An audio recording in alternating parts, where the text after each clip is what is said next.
There was a time when every backyard in America had a garden. It wasn't a hobby, it was how families ate. Your grandparents didn't have grocery delivery apps or organic produce aisles. They had a patch of dirt, a packet of seeds, and the knowledge passed down from their own parents. The vegetables they chose weren't trendy or exotic. They were the ones that grew easy, produced a lot, and kept the family fed through winter. Today, we're looking back at 10 backyard vegetables your grandparents always grew. You might be surprised how many of them you still remember picking as a kid. If your grandparents had a garden, they had tomatoes, no exceptions. This was the king of the backyard. One plant could produce 10 to 15 pounds of fruit in a single season. That meant fresh slices on sandwiches all summer, sauce simmering on the stove in September, and rows of canning jars lined up in the cellar for winter. They grew beefsteak for slicing thick, Roma for cooking down into sauce, and brandywine for that deep, rich flavor nothing else could match. And the cherry tomatoes, the grandkids ate those like candy straight off the vine. If you've ever tasted a tomato still warm from the sun, you know why your grandparents never stopped growing them. Green beans were the workhorse of every garden. Quiet, dependable, and incredibly productive. Bush beans were compact and ready in 50 days, perfect for one big canning weekend. Pole beans climbed up a trellis Grandpa built from old sticks, and they kept producing for months. One row of beans could fill an entire pantry shelf for winter.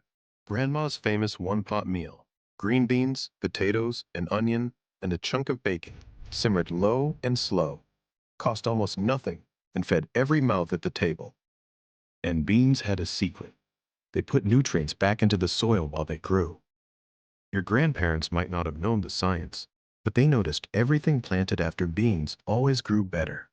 There's an old saying, the only time country people lock their cars is in August, because if you don't, someone will leave a bag of zucchini on your back seat.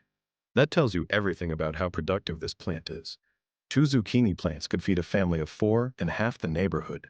Zucchini bread, fried squash with cornmeal coating, stuffed boats with ground beef and melted cheese, fritters, grilled slices.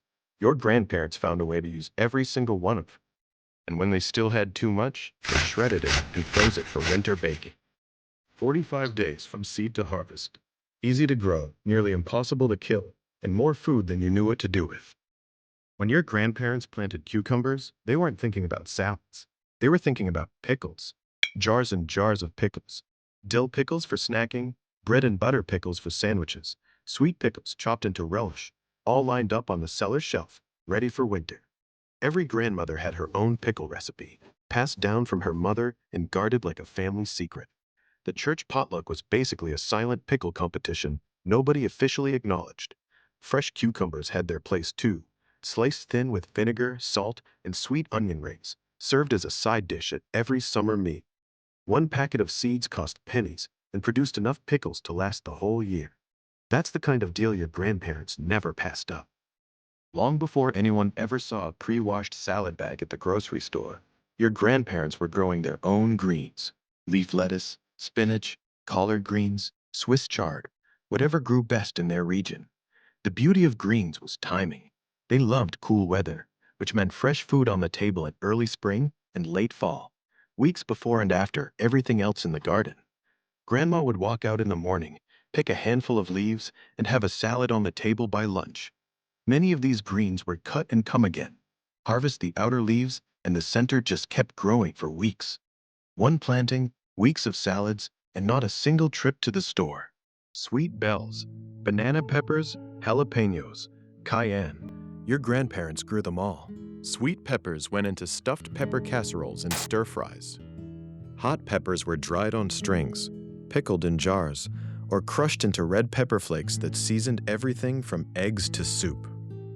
One pepper plant could produce dozens of peppers all season long, and peppers stored better than almost anything in the garden. Dry them, freeze them, pickle them, or just leave them sitting on the counter for weeks. No refrigerator needed. A string of cayenne peppers hanging in the kitchen was both useful and beautiful. Your grandparents were doing farmhouse decor long before it was ever a trend. There's something special about pulling a carrot from the ground. You can't see what's growing below the surface, and then you give a steady pull, and up comes this bright orange root like buried treasure. Your grandparents grew carrots because they solved one of the biggest challenges of the old kitchen, keeping fresh food through winter. You could leave them right in the ground under a blanket of straw and pull one out in the middle of January, crisp and sweet as the day it grew. Or pack them in sand in the root cellar where they'd last for months without electricity. And here's the part every parent appreciated. Kids ate carrots without a fight. In a house where getting children to touch a vegetable was a daily battle, the natural sweetness of a garden carrot was a genuine victory. Radishes were the opening act of every garden, the very first thing out of the ground each spring. 25 days from seed to plate, less than a month. In a world where most crops took 2 to 3 months, radishes were instant gratification. But your grandparents didn't grow them just for speed. They planted radish seeds between the rows of slow-growing tomatoes and carrots, using space that would otherwise sit empty for weeks. Here's a trick every old gardener knew. Mix radish seeds with carrot seeds. The radishes sprout in days, marking exactly where the row is. By the time the carrots finally show up, the radishes are already pulled and eaten. 2 crops, 1 row, nothing wasted. That was your grandparents' kind of thinking. Close your eyes and think about your grandparents' kitchen. What do you smell? There's a good chance the answer is onions. Soups, stews, roasts, casseroles, meatloaf, gravy. Onions went into everything, at every meal, every single day. Grown from little bulb sets pushed into the soil in early spring, onions were about as low maintenance as a vegetable could get. And the real magic was storage. A properly cured onion lasted 4 to 6 months without refrigeration. Grandma would spread them in the sun until the skins turned papery, braid the tops together, and hang them in the kitchen. That braid of onions wasn't decoration. It was dinner, hanging right there within arm's reach, ready the second she needed one. If one vegetable could carry a family through the hardest times, it was the potato. It wasn't exciting or glamorous. Nobody bragged about their potato harvest, but when money was tight and mouths needed feeding, potatoes were always there. Calorie-dense, filling, and endlessly versatile. Mashed, baked, fried, boiled, roasted, in soups and stews, at breakfast, lunch, and dinner.